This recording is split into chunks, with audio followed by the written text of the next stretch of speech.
everyone, and welcome back to the Road to 2000. As always, my name is Caleb Denby, and I want to thank you for joining me on a late start to an early stream. That's right, the Road to 2000 is happening in the late afternoon, early evening tonight on accounts of some exciting things going on later in the evening. So last week I went over some games from the Magnus Carlsen Invitational, went over two very exciting must-win games where Magnus Carlsen and Ian Nepomniachtchi both won in must-win scenarios. Very exciting stuff. Unfortunately for them, they're both big losers in this tournament. So I thought it was only fair if we took a look at some games by Anish Giri, who did win the tournament, and I wanted to start with one or two games from the tiebreaks. Of course, Anish and Ian played in the finals, made it all the way to the tiebreaks, and I wanted to see how those games actually went down. It was exciting stuff. So let's just go. Let's get going. We've got Anish here with the white pieces. He starts with e4. We get c5, knight f3, e6, c3, and a c3 Sicilian. We get d5 and e5 by white.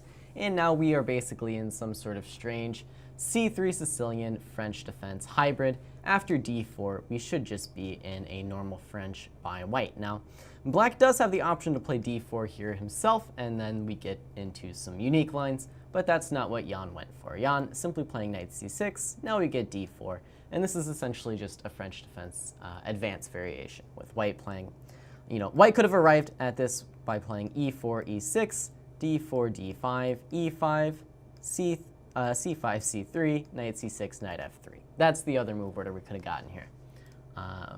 So bishop d7 by Ian is fairly normal stuff at this point. We get bishop e2 by Anish, knight g to e7, knight to a3. This is very, very much mainline theory.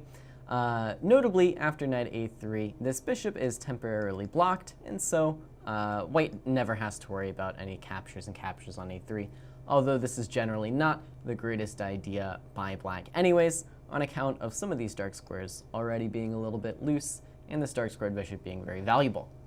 We get c takes d4 by Ian, c takes d4 by Anish Giri, knight g6, and now to the point of bishop takes a3 not really being a threat, the main move here is actually h4. And I forgot Lichess does this little bubble thing. They're sort of exposing which moves are sort of questionable. So as the Lichess bubble says, the main move here is actually knight f5, which is very sensible, right? It adds more pressure to this pawn on d4, sort of the classic French defense line of attack, and then white would play knight to c2. And this is the point of playing the knight to a3, is we can add some extra support to the pawn here. Instead, though, we'll see that Ian has some different ideas with this move, knight g6. So again, the most common move here is h4 for white, trying to immediately harass this knight on g6, but instead Anish plays the rather simple knight to c2. So why did Ian play knight g6 and not knight f5? This is the first question I have for you in the chat room. And yes, oh wow, this is Anish Giri with some sort of, check mark by his name. I don't know if this is the real Anish Giri. I suspect not, but the check mark is very, very convincing in the chat room.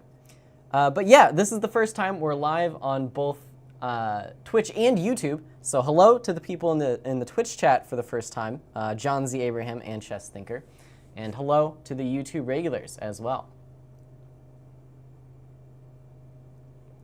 Hello, hello. So what is black's idea with knight g6? Why are we not going after the d4 pawn? It's real Anish. All right, I trust the chat room. Anish Giri watching 2200 talk about him winning the Magnus Carlsen Invitational. Very good stuff.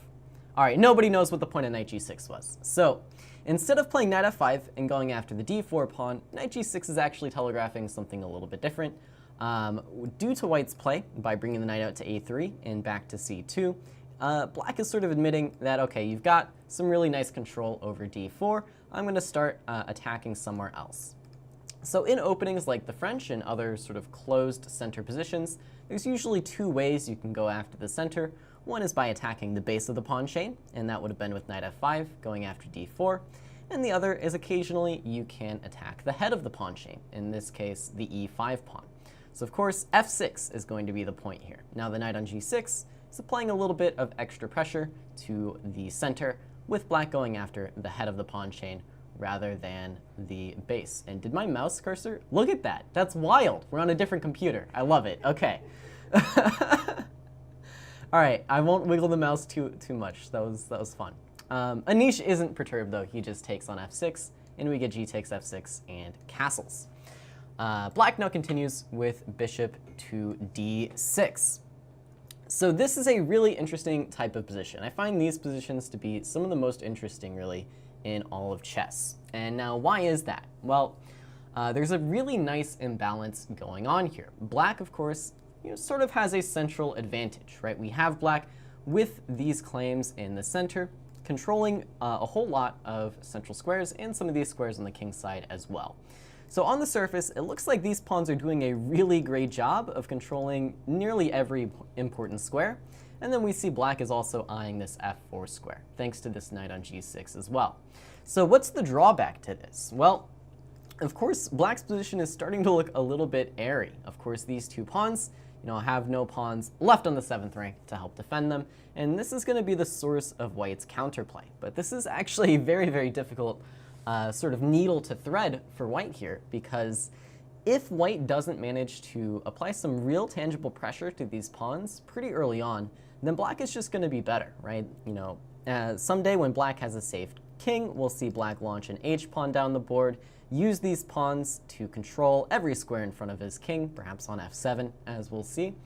And black just gets sort of this free attack down the open g file. You can imagine the rook coming over here. Like, black's plan is very, very clear, right? Black is not going to need to do anything special. Just put the rooks on the open file, wait for the right moment for any kind of break, and go after the white king. In the meantime, it's a little bit unclear how we, sort of transport these pieces into some sort of attack against these weakened pawns. But that is what Anish manages to do here, and it's actually quite an impressive game, in my opinion. So first and foremost, though, before we start launching our big attack, knight f4 was deemed to be enough of a problem to respond to, and that's why we see Anish playing g3 here, just stunting this bishop a little bit, keeping the knight out of f4. But this does come with the downside of allowing h5 to come with a little bit more oomph, for example. Because now, of course, the g3 pawn is a hook that black is going to be able to latch onto, open up this h file, and accelerate the attack. Oh, thank you. All right, Anish is going to bed. Thank you for joining. Happy to hear it. You're giving us a quick shout out. Very kind. Anish Giri in the chat. Look at that. That's wild. All right. So h5, and the attack for black has started. And now begins the very accurate, actually, rerouting of the pieces here. So Anish starts with bishop to d3, already hitting this knight on g6. And this is the downside of black's structure. It just leaves a lot of weaknesses behind, and especially after h5, you see that, yes, the attack is coming quite forcefully, but black just doesn't have any pawns left to defend the 6th rank, which means he's going to have to sort of stretch his forces a little bit thin to keep all of these squares covered. For the moment, though, he brings this knight back from c6 to e7, really further highlighting that attacking the quote-unquote isolated pawn on d4 is just of no interest to Jan. There's just no reason at all to go after this pawn at this point. It's well defended, and black has other ideas. So it goes to show, don't get too attached to one plan in openings like the French. There's more than one way to play the game of chess. All right, to continue now, Anish brings the knight from c2 to e3. So as pressure is relieved from d4, Anish is saying, okay, I don't need to defend this pawn as much anymore. I'm going to do more useful things with my pieces. I also want to highlight that this bishop here on c1 is not being developed, and that is something that I think a lot of beginners sort of struggle with. You're always told to develop all your pieces and then go about the middle game plan, but oftentimes there might be this one bishop, usually the queen's bishop, that just doesn't have a great square to go to. For example, if you bring this bishop out to e3, it's really not doing anything it isn't already doing on c1. In fact, you're weakening your b pawn and taking a square away from your knight. So Anish is happy to just let this bishop sit here. It's already a useful piece attacking many of these kingside squares, so there's no rush to bring it anywhere else. All right, we get knight e3 by Anish. And now, of course, h4 by Jan. And again, I can't really stress this enough. Like, I would almost always prefer to have this position with black. Of course, at a very, very high level, it's still sort of a razor-thin position where either side could grab the advantage, but black's moves all come very, very naturally, right? We play h5, h4, we go king f7, queen c7, and checkmate the white king. I can pick out Jan's moves in these positions. However, Anish's moves are sort of more difficult to come by. You see that all of these squares are just entirely defended, and it's difficult to make any headway with your pieces. To start with, though, Anish does play knight g4, highlighting that this pawn is a little bit weak. We get king f7, and Anish sort of makes the final improving move that you can locate in the position with rook e1, rook to the half-open file. Jan now plays the interesting move, queen to f8, and I was saying queen to c7, but of course Jan is better than me, so he's going to bring the queen into the attack as well, rather than the pointless queenside square of c7. Well, almost pointless. It does apply some pressure to g3. But yeah, queen f8 instead keeps this king a little bit more solidly defended and allows the queen to participate in the attack and defense. So now, chat room, this is why this game is so impressive, right? So Anish hasn't done too much that's super special so far, just simple improving moves to bring the pieces into attacking position. But what do we do now? How do we continue improving? Is there a way? And I will turn this to you, chat room. What do you think?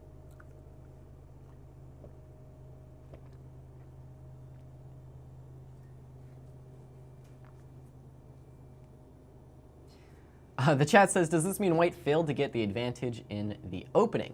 I think in many of these blitz games, the goal is, because of course this was the playoff, which was blitz rather than the rapid time control. The goal is just to get a position where you sort of know what you're doing, I think. At least that's my goal in blitz. I think that actually extends pretty far up the rating ladder, even to the top. These players just want to get a position where they feel comfortable and can blitz out some moves very, very quickly. And, while I wouldn't be comfortable with white in this position, I think clearly from the game, Anish felt confident here. So I would say his opening is a success.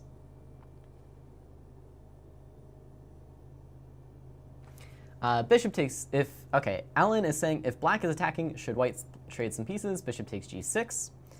Bishop e3 maybe, connect the rooks. Dark square bishop is kind of useless, have to find a square for him. Are you guys paying attention? I was just talking about how this bishop on c1 is actually already a useful piece. Even though it hasn't moved from its starting square, it is doing a good job of attacking many of these squares. Things like knight h6 are threats, for example, and probably that's why we see queen f8.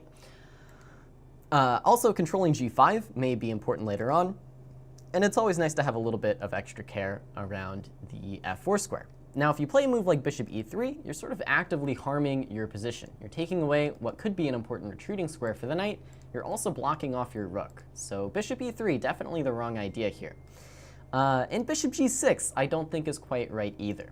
The thing to realize is you're not really trading off an attacker for black. You're trading off your best minor piece, which is this stellar bishop on d3, for actually the knight on e7. I know you're taking the knight on g6, but black is going to take back with this knight, and you're sort of just advancing black's forces into the game. Knight on e7 isn't very threatening, and you're developing it essentially for free. All right, now we're getting into the good stuff. Great Wolf says queen e2, and queen e2 would probably be a move a patzer like myself would play.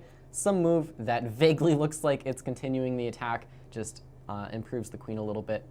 But Anish decided enough was enough here. So knight takes f6 is one of the fun ideas that the chat room is suggesting, and this is along the right line of thinking.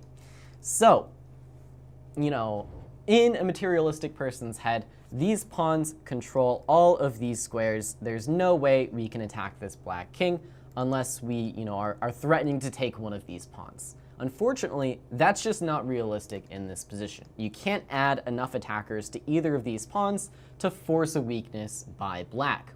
So that doesn't leave you with many options. Basically, if that doesn't work and you need to attack the king, you just have to start sacrificing some stuff. And that's what Anish does in this position. Now, looking back with the computer, it wanted to play queen to b3 with a similar idea, I think, to your guys' developing moves like queen e2. It attacks this pawn on b7, which Stockfish deems to be relevant. And after something like rook b8, it just wants to develop out with bishop d2 and start diverting the play to the queen side a little bit. Now, as a human, I think this would be, speaking personally as a human, I know not many of us are, but I would be a little bit afraid to play a move like queen b3. It feels like it's heading in the wrong direction, sort of like, the move queen c7 that I offhandedly suggested earlier. Much worse than queen f8, because it's moving in the wrong direction. All the action is taking place on the king's side, and it feels like this sort of lackluster queenside attack isn't going to be good. However, Stockfish, of course, calculates it out better than I ever would, and it thinks this is a playable way to continue. Instead, though, Anish says enough is enough, it's time to sacrifice. Not necessarily with knight takes f6. I think this could just be captured, and you haven't actually achieved too much in the way of an attack here. But instead, with knight f to e5 check, which of course is double question mark blunder. Of course, it's a blunder. So Jan takes the free piece. Now, Stockfish can call this a blunder all at once, but in a blitz game, if I'm playing with the black pieces here, my king's on f7, this f file is open, and now after d takes e5, these holes are now sort of permanent in my position. I'm going to be a little bit nervous against Anish Giri. Going to be a little bit nervous. Sam says knight g5. You remember that being the engine move? Really? Knight g5 here? I didn't. Yeah, knight g5 is apparently playable as well, with similar ideas. But my Stockfish at least says queen b3, best move, and that is pretty, I guess, intuitive to me. Once you look at the variations, it goes like bishop d2, bishop b4, starts trading pieces off. But I like the sacrifices. In this case, knight f to e5. We get de5. Fe5, de5, and now bishop to c5. Finally now, Anish does develop this bishop out to bishop g5. Notably though, bishop g5 is much different than bishop e3 a couple turns ago. What's different about it? Well, this bishop, of course, is serving a very useful purpose on g5. It's, number one, not for nothing, it is pressuring this pawn on h4. It's also threatening to step into squares like f6, and it's very useful to be controlling these squares. That's all I'm saying. This is one of the king's only escape routes in the position, and this bishop is sort of preemptively building a box around that king. We get h takes g3 by Jan, no reason not to include this. And then bishop c6, which is big blunder, as Lee Chess says. Now, all this stuff gets a little bit over my head, but I do understand that bishop c6 is a little bit too much here. So this is where slower time controls would have been Jan's friend. Now, this is an important thing to notice about blitz chess in particular. Even 5-minute with a little bit of increment as they were playing here, it's still blitz. You still have to be making moves really quickly. So what's the idea of bishop c6? Well, Jan fell for the classic trap of trying to play active defense, which is a big mistake that humans keep making. I don't know why humans want to play actively all the time. Sometimes it's best to just sort of hole up and hope for the best. So in this case, Jan plays bishop c6. Why does he play bishop c6? Well, he wants to play d4 and checkmate his opponent. Sort of understandable. Unfortunately here, this idea is just not good enough, and it actually takes the bishop off of a very important defensive square on d7. So French players love to tell Caro players like myself all about this bishop, how actually useful it is back here, because it's helping to defend all of these light squares. And it turns out that is quite relevant here. Thanks to this bishop being on d7, black could actually play the move knight f5 here. And this is what the engine gives as being one of the top moves. It's the one that makes the most sense to me. The engine, I think, also mentions something about a rook h5 move here being playable, but knight f5, I think, is the best. Why is knight f5 the best? Well, you're cutting off the pressure from this diagonal. You're also cutting off the pressure from this file. And with this bishop here to support the knight, you never really have to be worried about anything like this, because the bishop is always ready to step in and defend these light squares. After bishop c6, on the other hand, you sort of lose this opportunity to play the move knight f5. For example, after the best move queen f3, knight f5 would be a massive mistake, of course, because you don't have this bishop here to defend. So queen f3 is actually the best move, and that just comes down to sort of crazy tactics that are not going to really be possible to calculate out in this blitz game. Also, yeah, hello to anybody just joining. And oh my god, am I looking at the Twitch chat? I am now. It's difficult, these two chats. I gotta get used to it. If you play chess, you would understand what he's saying. I hope so. If you don't play chess, this isn't gonna make much sense. I would agree with that. Help you get to 2,000 in blitz. Okay, just watch the stream, we're doing it. Okay, so queen f3, obviously it's blitz chess, and to find moves like queen f3, you have to calculate very accurately, right? Once you are sort of shown the move, it makes a lot of sense, just because tactically after king e8, you have the tactics necessary to force this king into an awkward position. But over the board, or not over the board, in the online game, Anish plays rook c1 instead, which is a perfectly human and natural move. You activate the rook, and again, notice how Anish is attacking the king. He's not playing the direct checks, even though it was correct on the previous turn. He's sort of bringing the pieces to attack these random squares on the queen side. Now, what's the point of that? Well, Anish, of course, is anticipating that black may be, running for the hillside here with something like king e8, king d8, king d7, and trying to hide on the queen side. So a move like rook c1 doesn't really seem to advance the attack on this king, but it does a good job of this slow surrounding idea of the black king. And that's why I'm not super upset with this move. Jan says, hey look, I can threaten checkmate in one, so he does it. Anish, thankfully, does not blunder rook h1 mate, and instead plays bishop e4. And we get bishop takes e4 by Jan, rook takes e4. And this is a pretty natural idea as well. Of course, just trading off attackers as the person who is up a piece makes a lot of sense.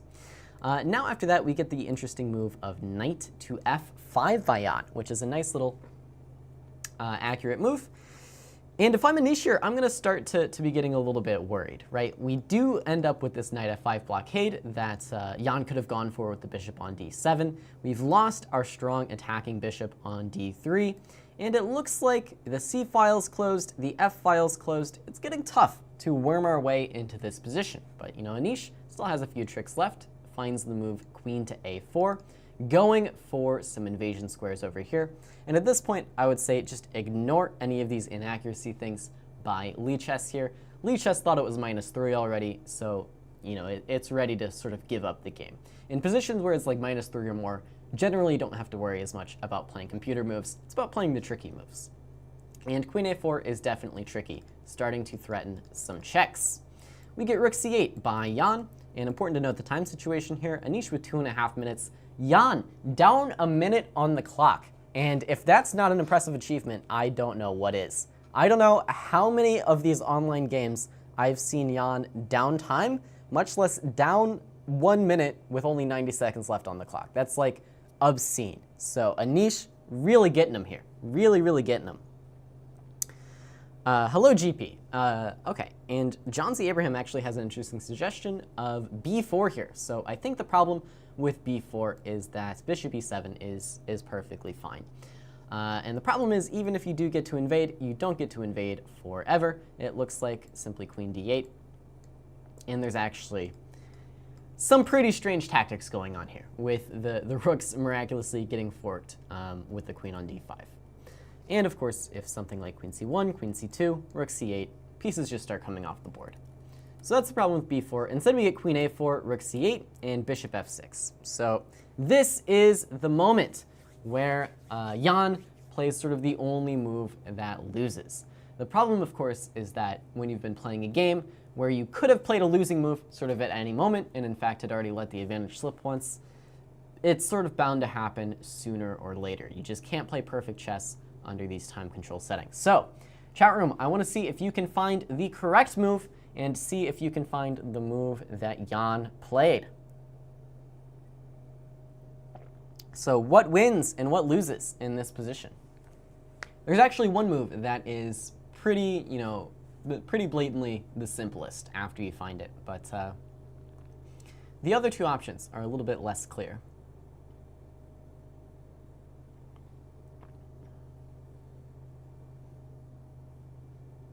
Chess Thinker says knight h4 seems winning.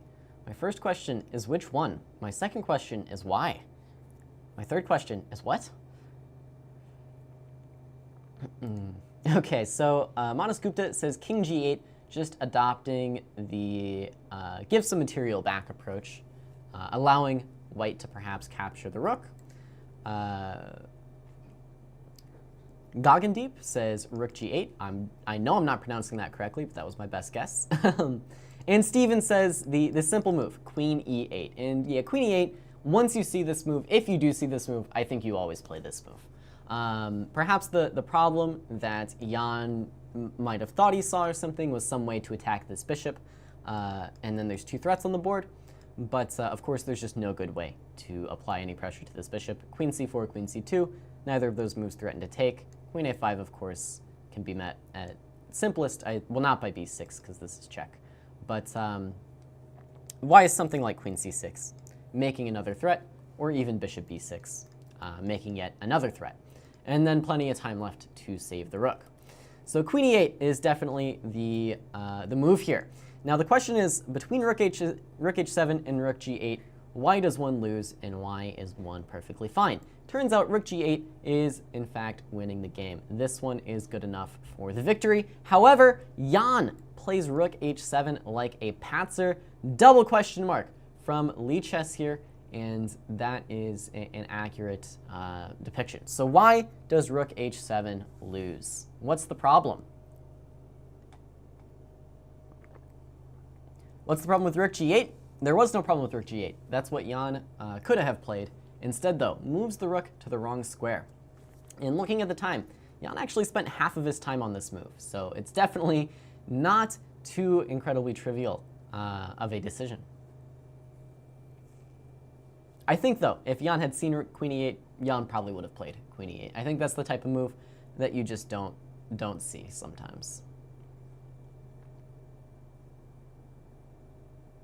Okay, Professor has one move, but one move is not going to be enough here. If you want the credit for finding the line, you have to give me more. Have to give me more here.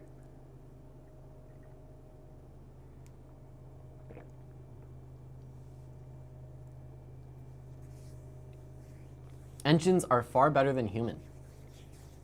Water is wet.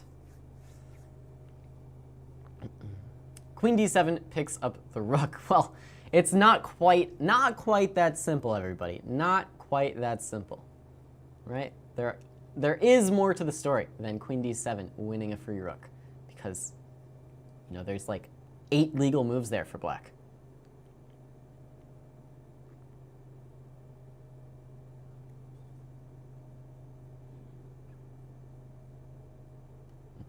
Queen c4, b6, b4. That's a little too, I don't know, what do you call it? So it's a little too much.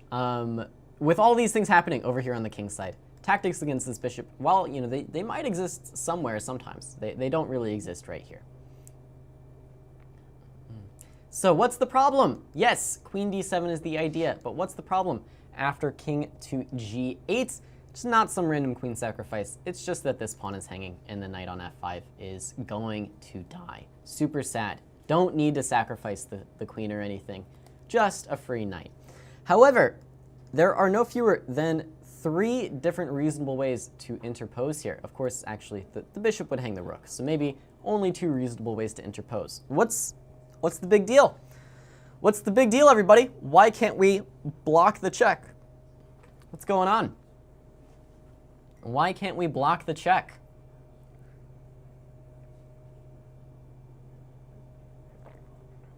Nobody thought we could block the check? Now, growing up, I was always told there are 3 ways to get out of the check. You can move the king, capture the attacking piece, or block the check. So I think we do need to think about blocking the check, unless I learned the rules incorrectly.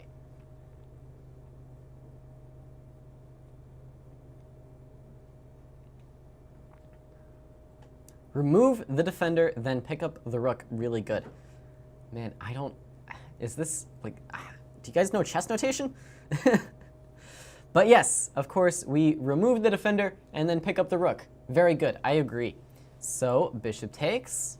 Why not knight takes? Well, of course, there's a rook f4 check, and black's pieces are just too unfortunately placed here.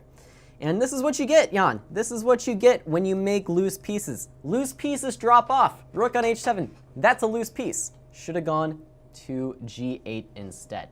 Now, what would have been the difference here? Well, of course, now this rook on c8 is defended, and we can simply guard with the bishop with no fear of rook takes c8. So that's why rook g8 is better than rook h7. Not necessarily because this rook is loose, but because this rook is going to be loose after queen d7. And this is sort of how the game goes. Anish finds the tactic. Jan tries to hold on here, gives up the rook on c8, but at this point, it's just too much. Now the king is weak, white is actually up in exchange, and the end of the game follows without too much more controversy. Queen h5 check, rook g4, and the weakness of the king did tell this story at the end of the day, if that is a saying that people say. Okay, so you guys, I think, in some manner, sort of found the queen d7 tactic. I don't know. You guys were just so averse to actually typing out the moves. Chess Thinker had some moves in the Twitch chat, but of course I was too late to read them. Loose pieces sink ships. That's a good saying. I'm going to start saying that one.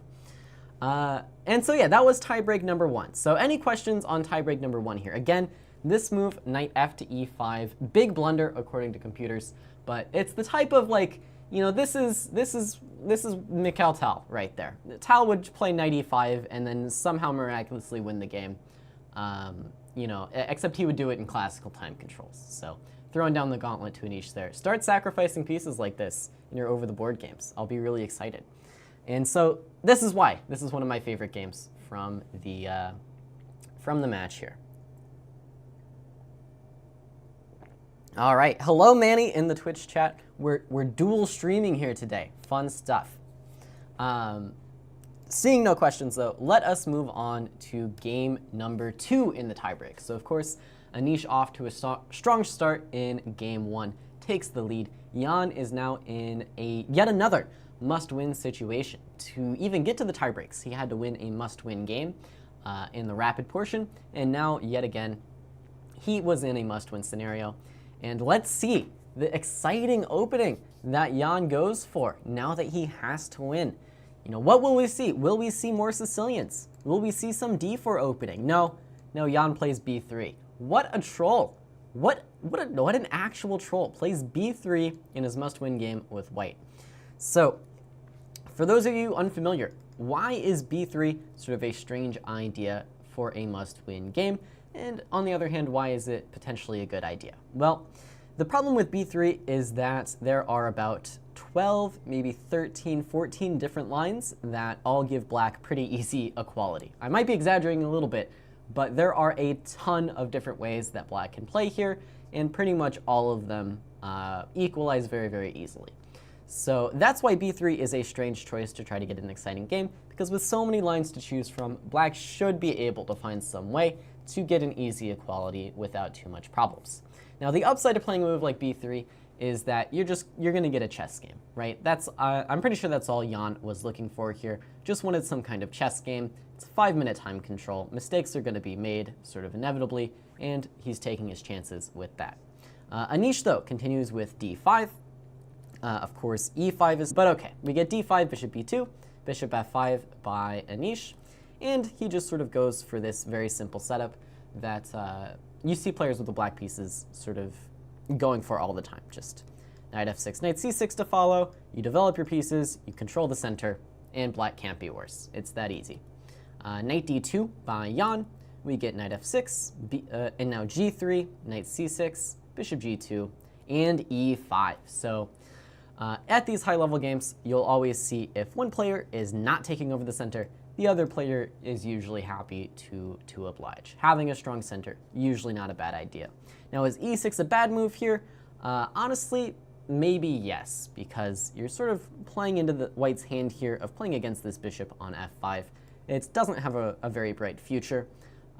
Staring at this d3 pawn, white's probably going to play e4 at some point. This bishop just won't be the most useful. So how does e5 change that? Well, now after something like e4, we're actually going to retreat the bishop on this diagonal, and this is actually exactly how the game goes.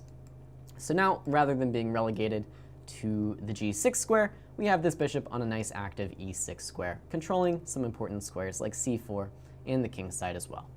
Knight g to f3 is the continuation. We get now queen to c7, calmly defending this pawn.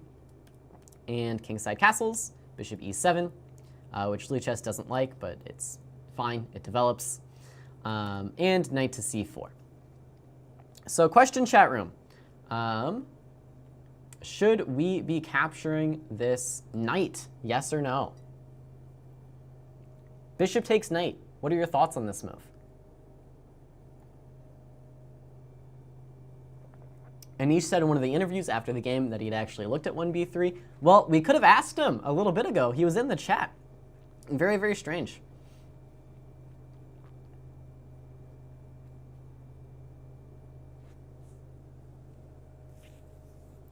Exquisite Corpse says b3 is a real move, but it's one of the least real moves. Fair enough. Why not knight g5?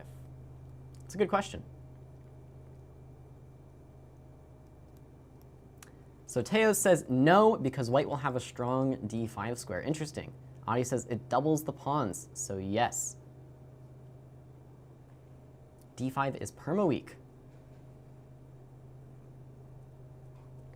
So first of all, it's important to realize what's the alternative, because white is making a threat here. So our alternative is to play something like knight d7, right? So what do you guys think? Is it better to play something like knight d7 or bishop takes c4?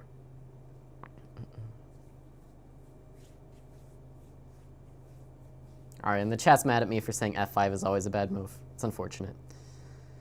Chess Thinker says, I will take it, then rook d8, knight d4 at some point. So in fact, Anish does capture on c4. He actually plays rook d8 first, but it's effectively the same thing. So why are we okay with playing bishop takes c4 here, rather than something like knight d7? Well, the fact of the matter is, this knight was not stopping on c4. It's coming to e3, and it's coming to d5. And a big reason why the chat was saying you don't want to take on c4 is that now your d5 square is permanently weak. But you know, a wise man once said something like, it's only a weakness if it can be attacked, or in this case, it's only a weak square if the opponent can actually get to it. And it's going to be a long path to try to get to this d5 square, right? White is going to have to jump through a lot of hoops to get here, versus if you had played something like knight d7 or even rook d8, knight d7, for example, not bishop d7, but knight d7 to defend. The fact of the matter is that this knight is still just coming here. This knight is coming to d5 anyways. You're not stopping white from playing c4 and knight d5 just on its own. So really, you are playing more into the weakness of the d5 square by not taking the knight than you would be by capturing the knight. So for example here, if something like castles, maybe even c4 first, maybe knight d5 immediately, but there's no way to stop this. This is this is happening. This is happening to you. It's so sad. I know, I'm terrified, but it's happening. So Anish snaps on c4. And by the way, rook d8, queen b1 does happen. Queen b1 looks as weird to me as it does to you guys. Don't fully understand. Just some weirdness with wanting to defend the pawn like this and having this rook. I don't know. I have no idea. I would have played queen e2. I think everybody would have played queen e2 here. But Jan plays queen b1 because, like, I don't know, he's Jan. We get bishop takes c4 now, and b takes c4. Notably, by the way, if queen e2, I think black should still be capturing on c4 here. No reason not to. Even if queen takes c4 is playable. But okay, we get bishop c4, bc4 here. And now, while the d5 square is weak, it's much more difficult for white to take advantage of it. For example, I am having a difficult time even drawing a path. Like, this seems unlikely. Black can play g6. This seems unlikely, but possible, I guess, to get to d5. So d5 is weak, but white can't effectively utilize it, and at the same time, black has successfully made some weaknesses in white's camp. Now, the huge upside for white here is that c3 is still a legal move in order to eject any piece of black's that is landing on d4. We get castles here, so why not take this guy? Well, because your king isn't castled, dummy. Your king isn't castled. Knight takes e5 here is Also a problem with tactics. Okay, so kingside castles, rook e1 defends the pawn. Now we get knight back to d7 anyways, keeping an eye on these knight hops. We get bishop back to f1, and now knight into d4. And white responds with knight d2, which is apparently a big mistake. So why is knight d2 wrong? Well, it's sort of just heading in the wrong direction, right? There's no way to get to d5. Knight d2, I honestly don't fully understand what the point of this move was, and instead we just need to fix our stupid queen. Why is our queen on b1? Why did Jan put the queen on b1? What was happening? What was happening? Does the chat know? Because like I still don't know. I looked at it. I tried to understand. I tried to understand the idea. I just don't get it.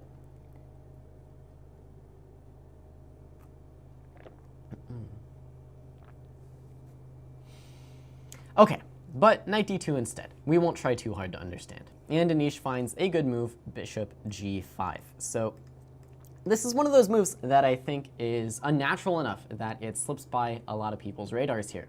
But it turns out g5 is just a very active square for this bishop. And this is something I would encourage you to keep an eye on in your games. These sort of unorthodox diagonals sometimes can come in handy quite often. For example, you know, I know, of course, bishop b5 is an idea in many Najdorfs to get this bishop out, but even here, it's just a very active piece on this diagonal, traditionally occupied by white's bishop.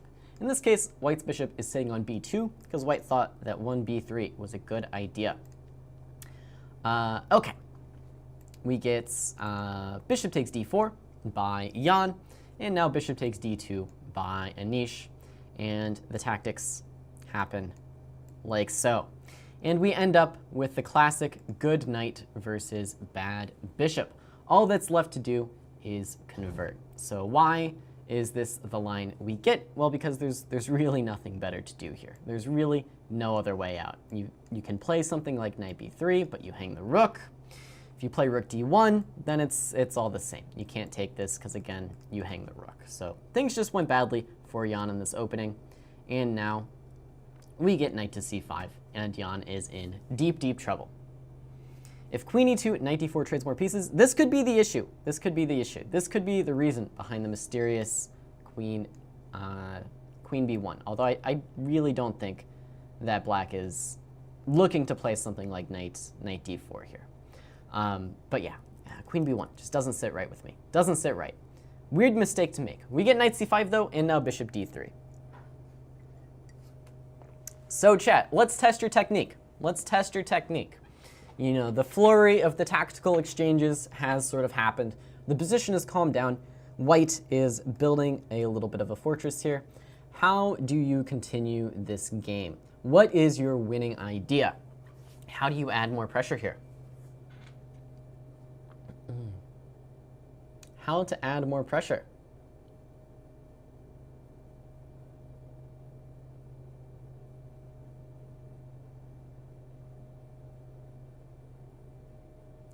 DH in the chat says, you're new to chess.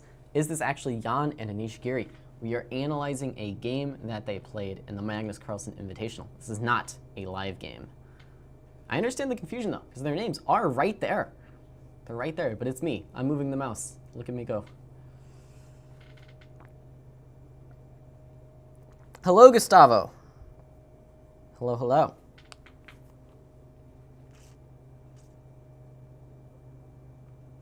Okay, Chess Thinker. All right, the Twitch chat is the chat of long variations. I love it. So Chess Thinker says queen a5 with queen c3 and rook d6 coming and rook e8 and rook e6. I guess this one and rook a6. So that's a lot of chess moves there.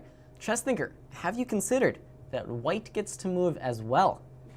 Have you considered that you need to type some white moves as well? Okay, and the other people in the Twitch chat and some in the YouTube are making the mistake I would hope you make with the move of, I would hope you would make with the move of f5. So even if f5 is a good move, you should be very, very, very hesitant to play a move like f5. Now, why should you be hesitant? Because f5 is giving Jan exactly what he wants here with the bishop against the knight.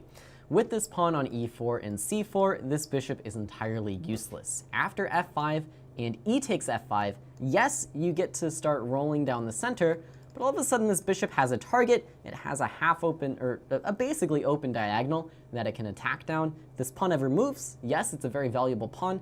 This bishop is suddenly a very, very powerful piece. So moves like f5, even if they appear good, you want to really, really avoid moves that open the position. You have sort of your ideal scenario here, just a strictly active and safe and secure knight against a strictly passive bishop. So no need to tempt fate with things like f5. This is simply not a correct idea.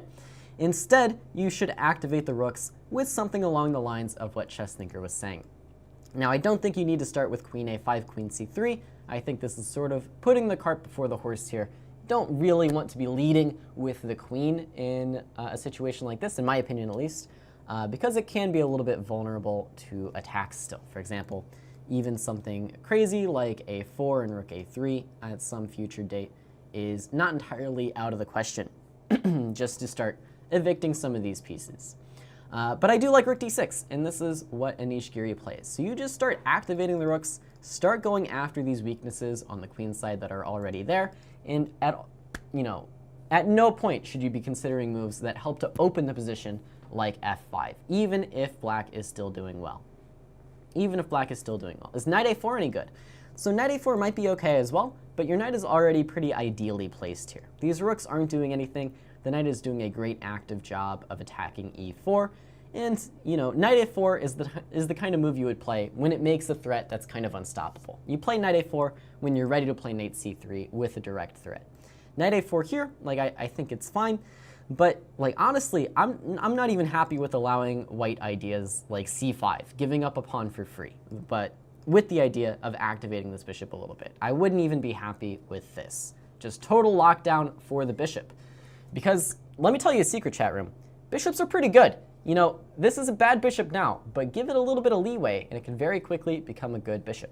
All right, I'm noticing though that we are running short on time, so let's pick up the pace a little bit. We get rook d6, rook e2 by Jan, just a defensive move guarding this guy, and hoping against hope for something like f5. We get rook a6, and now rook a4. Anish is just bringing in the pieces here. Jan goes for some sort of attack on the king's side. f6 though, to help shore things up. We get queen h5 now, and rook a3 is already making some very difficult threats for white to deal with. Rook back to d2 now, and now queen a5, and rook a2. Anish is already picking up pawns, and white is basically helpless to do anything about it.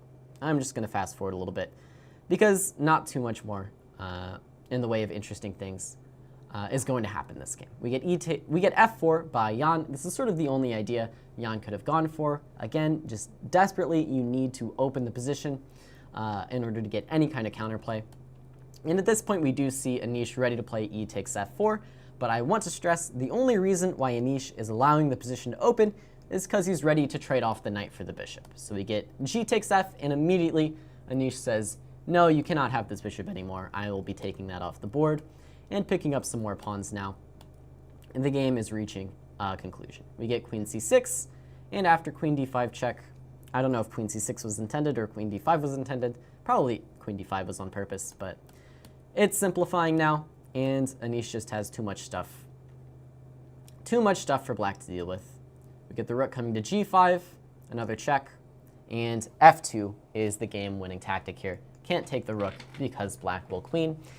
And that is the whole story here. Anish winning the second tie-breaking game and winning the Magnus Carlsen Invitational in impressive style. So that is about all we have time for here, chat room. Thank you guys so much for joining me again. I know we're at a rather early hour here tonight. Maybe we should stream at this hour more often if it means Anish Giri is going to be awake and will drop by. Fun stuff. Be sure to stay tuned. Denis Borosh is going to be coming on with another exciting class for you guys. Hopefully you stick around for that one. Let me know if it's worth doing this dual streaming thing to Twitch. I think it went pretty well. It is sort of strange for me to check 2 chat rooms, but I had a lot of fun with it. But okay, that's it for me. This is me signing off. Thank you all so much for watching, and I will see you next time.